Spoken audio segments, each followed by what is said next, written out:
நடிகர் தனுஷ் அண்ணாவுக்கு அன்பு தம்பி வாட்டர்மெலன் ஸ்டார் டாக்டர் டி திவாகரோட ஒரு அன்பு கோரிக்கை. நீங்க லேட்டஸ்டா பாக்குறேன், நிறைய படம் டைரக்ஷன் பண்றீங்க, நிறைய எக்ஸ்பிரஸ் வாய்ப்பு கொடுத்தீங்க.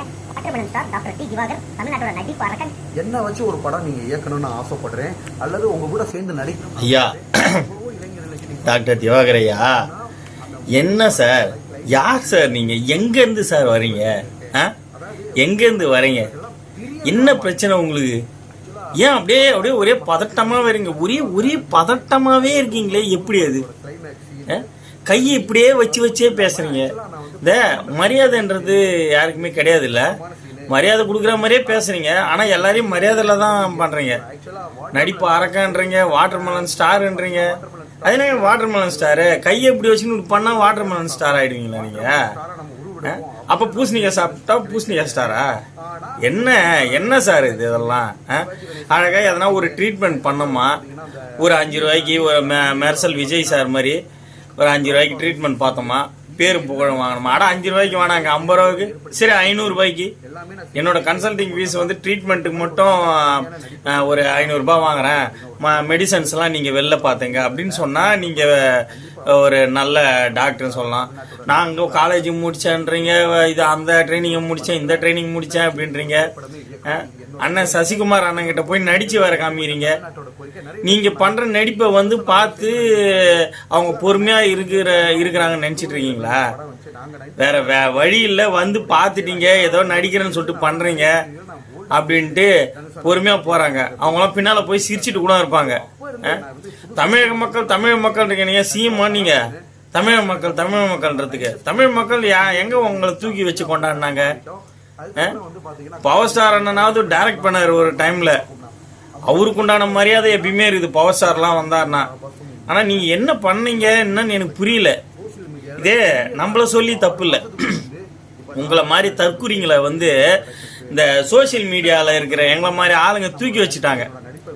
கோடம்பாக்கம் போயிட்டு டைரக்டர் சார் வீட்டுக்கு போயிட்டோ மணிக்கணக்கில் நின்று அவங்க கிட்ட சான்ஸ் கேட்டு வருஷக்கணக்கில் வெயிட் பண்ணி அப்படி போன காலம் போய் நிறைய கிறுக்கர்கள் வந்துட்டாங்க.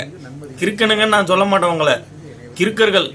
ஏன்னா நீங்க ஒரே கண்ணோட்டத்திலேயே தானே இருப்பீங்க, நடிப்புன்ற கண்ணோட்டத்தில் தானே இருக்கிறீங்க. இப்ப உங்களுக்கே தெரியலையா? உங்க ஒவ்வொரு வீடியோவையும் போய் பார்க்க மாட்டீங்களா? உங்களோட வீடியோவோட கமெண்ட்ஸை பார்க்க மாட்டீங்களா? ஜனங்க உங்களை எந்த இடத்துல வச்சிருக்காங்கன்னு. ஆனா நீங்க வளர்ந்ததுக்கு அதுவும் ஒரு காரணம். அதெல்லாம் நம்ம பார்த்தோம்னா வளர முடியாது அப்படின்ட்டு கண்டினியூஸா பண்ணிட்டு இருக்கீங்க. என்ன தமிழ் மக்கள் தூக்கி வச்சிட்டு இருக்காங்க, வாட்டர்மெலன் ஸ்டார்னு கூப்பிடுறாங்க. என்ன சார் வாட்டர்மெலன் ஸ்டாரு?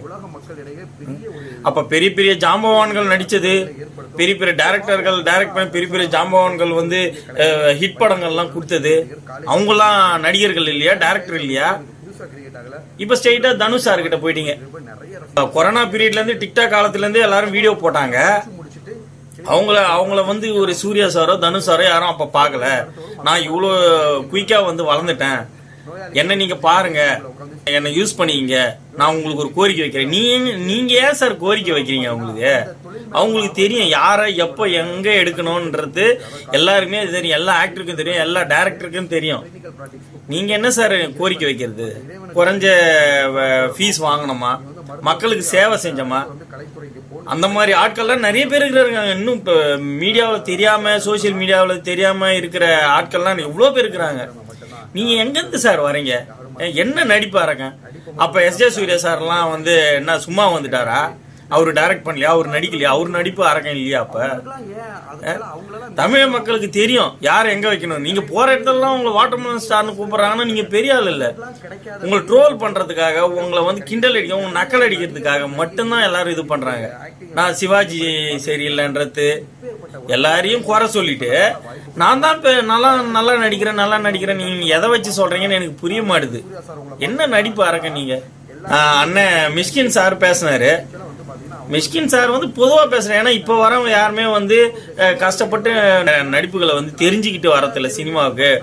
ஒருத்தன் இதில் அப்படி பண்ணா அவனை வாயிலே குத்தனா போல இருக்கு. மிஷ்கின் சார் முத டைரக்ட் பண்ண படத்துல இருந்தே எனக்கு தெரியும் அவரோட கேரக்டர் எப்படின்னு. சித்திரம் பேசி தடியில இருந்தே எனக்கு நல்லாவே தெரியும். சரிங்களா? நீங்க ஒன்னும் போயிட்டு அவரை இப்படி என்ன இது அவர் எதுக்கு மன்னிப்பு கேட்கணும்? நம்ம வணக்கம் மாப்பிள்ள அண்ணன் சொன்னாரு, மிஸ்கின் ஐயா எவ்வளவு பெரிய ஆளு, அவரை வந்து இப்படி பேசாதீங்க அப்படின்னு. உங்களுக்குலாம் புரியாது. போய் நடிச்சு காட்டுறவங்க ஒருத்தவங்க கூட பெரிய பெரிய ஆளுங்கிட்ட நடிச்சு காட்டுறவங்க கொஞ்சம் ஒன்றுமாவது அந்த கூச்ச நாச்சம் இருக்க வேணா, நம்ம போய் நடிக்கிறமேனு. என்னையா நீங்க என்ன யூஸ் பண்ணி இப்ப யூஸ் பண்ண என்ன பண்ண போற? தமிழ் சினிமாவை அப்படியே நீ ஒரு ஆள் மட்டும் நிமித்தி வச்சிட போறியா? புரியல எனக்கு. அங்கங்க அவ்வளோ பிரச்சனை இருக்குது. அதெல்லாம் பார்க்கறத விட்டு எங்களுக்கு சோசியல் மீடியாவுக்குள்ள வந்தா ஓம் முகர கட்டியா தானே நாங்க பார்க்கணும். அன்னியன் மாரி நடிச்சன்ற, கர்ணன் மாரி நடிச்சன்ற, தனுஷார் மாரி 3 மூவி கிளைமேக்ஸ் நடிச்சன்ற, ஒரு வாட்டர்மெலன் வச்சுக்கிட்டு இப்படி பண்றதுக்கு சூர்யா சார் வந்து எத்தனை டேக் எடுத்திருப்பாங்க அந்த கரெக்ட் பண்றதுக்கு? அதான் 2 டேக்லயே கூட அவர் முடிச்சிருக்கலாம். அவரு நடிக்கிறாருன்னா அவரு எவ்வளவு பெரிய ஆள், அவரு எவ்வளவு பெரிய நடிகர்கள். அவங்க கிட்ட போய் என்ன நினைச்சேன், இவங்க கிட்ட போய் என்ன நினைச்சேன், என்ன தூக்கி சினிமால போடுங்க. என்ன அப்ப நான் கூட தான் வீடியோ பண்றேன், நானும் வந்துட்டோமா சினிமால உங்களுக்கு ஆப்போசிட்டா? தயவு செஞ்சு சொல்றேன், இந்த நடிக்கிறேன்னு சொல்லிட்டு போயிட்டு ஃபங்க்ஷனுக்குலாம் போறது சரி. ஏதோ ஃபங்க்ஷன் போனோமா, பார்க்காத இருந்த ஹெலிகாப்டர் உள்ள போய் உக்காந்தோமா, ஃபிளைட் உள்ள உக்காந்தோமா, அங்கங்க போனோமா வந்தோமா, கோட் போட்டோமா, அதோட விட்டுருங்க. உங்களுக்கு சின்ன சின்ன இன்டர்வியூ வருதா, அது உள்ள போயிட்டு இப்படியே பண்ணிட்டு ஒரு 500 ரூபா வாங்கி போயிடுங்க, பரவாயில்ல. அதோட நித்தியத்தை விட்டு நான் நடிக்கிறேன், தனுஷ் சார் என்னை வந்து பிக்கப் பண்ணிக்கணும். இப்ப நீங்க இல்லைன்னா அவரு படம் எடுக்க மாட்டாரா? அவர் எவ்வளவு படம் பார்த்தாரு, ஹாலிவுட் வரைக்கும் போயிட்டு வந்தவரு. உன்னை எப்ப எடுக்கணும்னு தெரியாது, கண்டினியூவா நீ பண்ற அந்த வாட்டர்மெலன் சீனே பண்ணிட்டு இரு. யாராவது ஒருத்தரும் பார்த்து எடுப்பாங்க, கண்டிப்பா ஷார்ட் பிலிமாவது எடுப்பாங்க. உன்னை ஃபேமஸ் ஆக்கி விட்டாங்க பாரு. இந்த நீ சொன்ன மாதிரி அந்த தமிழக மக்களை சொல்லணும், அவங்களுக்கு தான் அறிவே கிடையாது. உன் பேரை சொல்லி சொல்லி சொல்லி சொல்லி உன்னை ட்ரெண்ட் பண்ணி விட்டாங்க. சோசியல் மீடியா எப்ப வந்ததோ அப்பயே குட்டிசாரா போச்சு சோசியல் மீடியாலாம், யூடியூப்லாம். உன்ன மாதிரி ஆளுங்க உள்ள வந்துதான் சினிமாவுக்கு உண்டான மரியாதையே போயிடுச்சு. நான் வந்து ஷார்ட் பீரியட்ல வந்து ஃபேமஸ் ஆயிட்டேன் அப்படின்னு சொல்றேன். என்ன இது? அப்ப முதல்ல இருந்து நடிச்சவங்களாம் என்ன நடிக்கணும்னு ஆசை இருக்காதா? யாராரு எப்ப கூப்பிடணும் அப்ப கூப்பிடுவாங்க, சரிங்களா? மக்களே, இவர் யாருமே நம்பாதீங்க. இந்த மாதிரி தற்கூரிங்களை வச்சிருக்கிறதுனால தான் இந்த மாதிரிலாம் பண்ணிட்டு இருக்காங்க. நன்றி, வணக்கம்.